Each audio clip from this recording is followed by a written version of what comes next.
Imagine you're 18 again. College applications open on your laptop, weekend plans buzzing in the group chat, your whole life stretching in front of you. Until it doesn't. Acute liver failure. These three words take control of your life now. Suddenly, you're unsure if you'll survive the next month.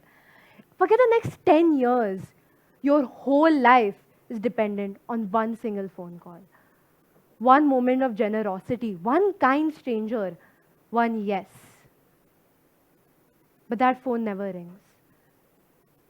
Such is the reality of Akansha Joshi. And the saddest part, her story isn't unique. It is just one of the many around the globe. Every year in India, 150,000 Indians need kidney transplant surgeries. But only 6,000 of them ever get one. The rest are left on a waiting list for a chance they will never get. The system is designed so the sickest get priority. On paper, it makes perfect sense. But in reality, it creates quite the moral paradox. So you may be dying, just not dying enough. Your life may be breaking apart piece by piece, but someone else's collapse ranks higher. Take the example of Urmila Pachkar. In 2016, she was registered for a kidney transplant. She didn't know someone willing or able to donate. By 2022, she was still waiting. 6 years of bring survival because her future depended on a deceased donor. And when you wait and wait for something you so desperately need, it pushes people to unsafe extremes. The black market, where organs are harvested and sold. Take the 2009 Chennai organ racket, where dozens were exploited, their organs taken and sold without their consent or even their knowledge. When I first came across this problem, it felt distant, like one of those big things happening way out there. But then I came across Akansha's story. She was my age, with dreams and aspirations that looked similar to mine. She wasn't one of the 144,000 people anymore. It was one girl, one life, one future that simply ran out of time. And suddenly, the problem became much more urgent. This says something about how we humans reflect pain and life. We help the people we see, the faces we recognize, the stories we know. But the moment these people become invisible, hidden behind numbers and statistics, this urgency disappears. And I had fallen for the same trap.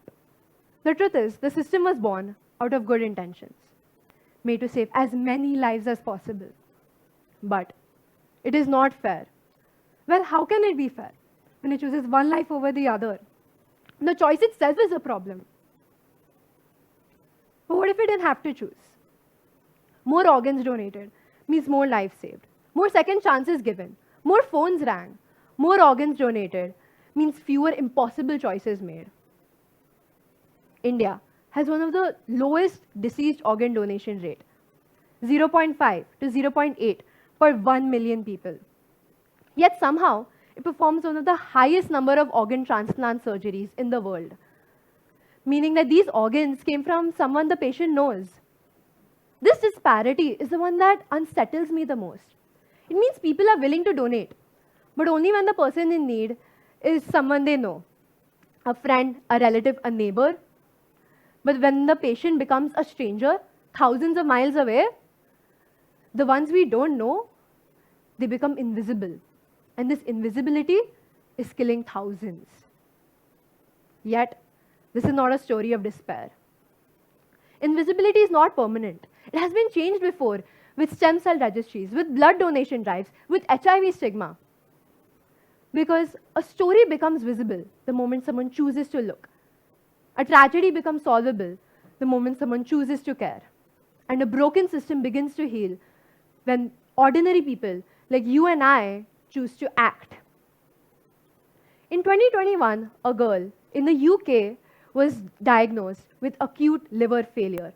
Her life hung by a loose thread. But this story has a different outcome. Some kind stranger had said yes, and that yes saved her life, gave her a second chance to live. That is how powerful one yes is. The thing is, We often shy away from talking about organ donation because it means to think about death, which our shub shub bolo culture instantly shuts down. But then these decisions are left to be made by a family the moment you die, the moment they're overridden with grief. Would they be able to make those decisions in that mind frame? The future may be bright with possibilities of stem cell tissues and lab grown organs. But until that day arrives, the most life saving technology we have is a conversation, an uncomfortable but crucial conversation. The thing is, change doesn't need big policy reforms. It needs people who are willing to see what they once overlooked. Because when I realized a girl my age died not from illness, but invisibility, I couldn't unsee it. And when something becomes visible to you, you carry a responsibility to make others see it. And that's why I'm standing here today.